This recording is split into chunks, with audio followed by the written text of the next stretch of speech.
Hi everybody, David here from Market Appraisal and welcome back to the channel. Now I just wanted to start this off by saying a massive thank you to all of you that checked out the previous video to this one, all about the Zoopla house price index and how we're now seeing the data coming out of the decline in UK house prices.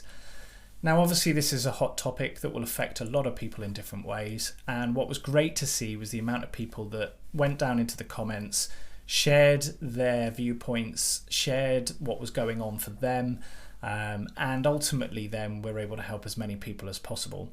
I really want these videos in this channel to be about digging behind the headlines, picking out the important data, and then starting a discussion that can hopefully help as many people as possible.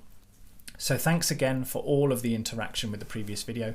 If you haven't seen it, I will post a link at the end of this, so if it's relevant to you, please do go and check that out. Now on to the content of this video. This again is all about a report that's recently been published, and it's a research report into the lack of communication that is slowing down the property sale process. Now this research was conducted by a data company called Landmark Information Group, and what they decided to do was aim to identify the top frustrations found by property professionals in the sale process. So this research looked at interviewing conveyancers, agents, lenders and surveyors, all about what their top frustrations were in the sale process. Interestingly, straight out of the research, they found that all of the groups spend on average 20% of their working day being chased or chasing for information alone. This interestingly rose to 44% for estate agents. So 44% of an estate agent's day is just spent chasing or being chased for information. So you've got to look at how much of their time is actually being spent on the important tasks that they're there to do, which is marketing the property, listing the property, carrying out viewings, negotiating the price, giving you feedback. If 44% of their day is just spent on chasing an admin process, then this is where this research highlights some alarming data. Most of the stakeholders involved highlighted that it's poor communication that is one of the biggest factors of this, and that people just aren't communicating quickly and efficiently enough, and therefore that's where the chasing comes in. But the big data point that came out of this research that I want to really focus on is the impact this is having on transaction times, and the fact that it's now getting slower to transact a property. So from listing a property on the market through to completion, this research showed that this has now increased to 19 weeks. And this is 77% longer than it was in 2007. Now that's an alarming increase in the transaction time. Most consumers, which this research also questioned, 500 consumers were interviewed as part of the research, all said that they aspire to do the sale process in around 8 weeks. And that's been a general figure that we've seen for years and years.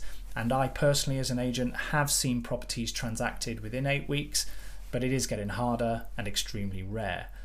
But to go from what the consumer wants and desires of 8 weeks to 19 weeks is very alarming. Tying in with that, Rightmove recently released some data saying that just the marketing bit alone, from a property being listed on their portal to going under offer or sale agreed, is now up to 9.4 weeks. And they attribute some of that to the fact that obviously we're in a declining market. Sellers aren't moving with their price as easily and not negotiating quickly, so therefore it's taking longer to be on the market. But if it's taking 9.4 weeks and then you've got another 10 weeks of just the transaction, you can see that we're in a pretty tricky situation. One of the points that this research brought out that impacts this is obviously the increase in regulatory and admin burden. One bit that was highlighted was the anti-money laundering regulations and the admin involved in that, and the fact that these regulations frequently change. So again, we're hoping that technology and people communicating better around that, and the government working more with the property industry to try and streamline that process, would hopefully help that. But that is contributing a big part to the 19 weeks. To summarize the key points though, it's interesting that despite technology, despite the blockchain, despite AI and all these ways that we have to communicate like WhatsApp and group chats, improving and making communication faster and more efficient, that the property sector is actually going the opposite way.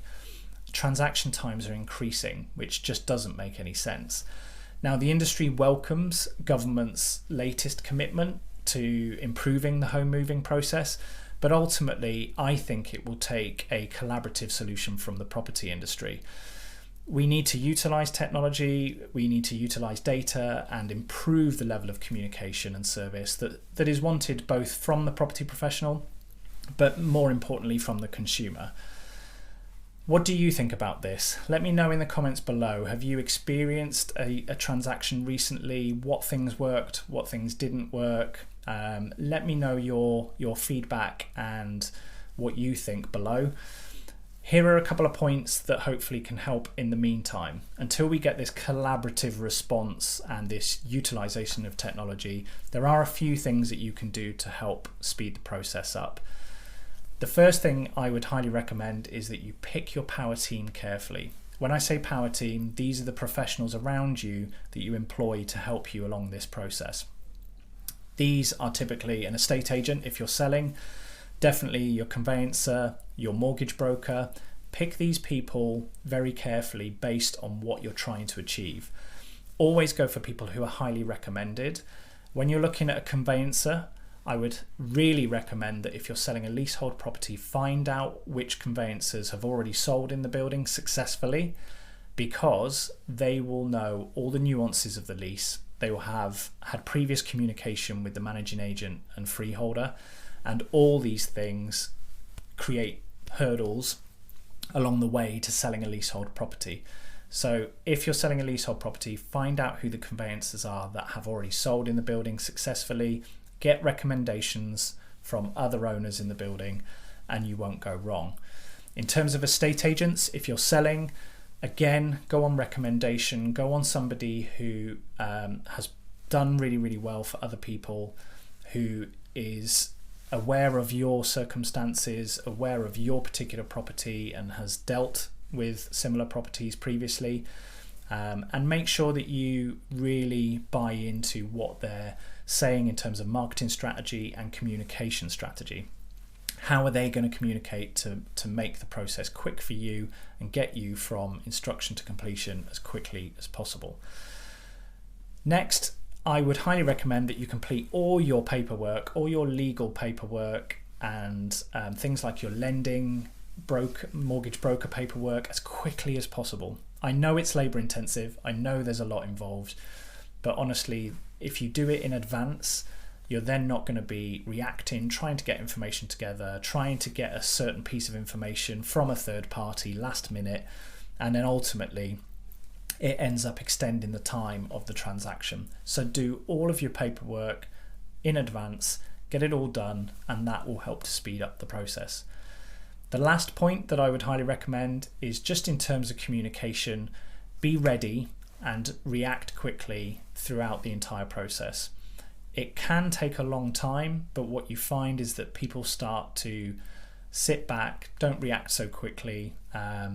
They tend to not prioritize it as much anymore. And then what that does is, before you know it, it adds in days, weeks to the whole transaction time. So when you're in the process, really apply yourself, react quickly to when somebody needs something or needs an answer on something, and that will help you to keep the transaction time as low as possible. So I hope these points help. I do hope that we can find a solution to decrease the time rather than increase it.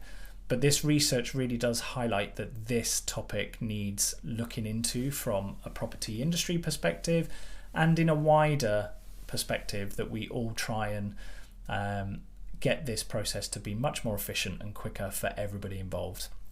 So I hope this video helps. Like I said, please do comment below, let me know your thoughts. Don't forget to like, subscribe to the channel, share this video with somebody that it might help if they're just about to start the process or are currently stuck in the process. Hopefully this can help somebody. And in the meantime, take care, and I look forward to seeing you on the next video.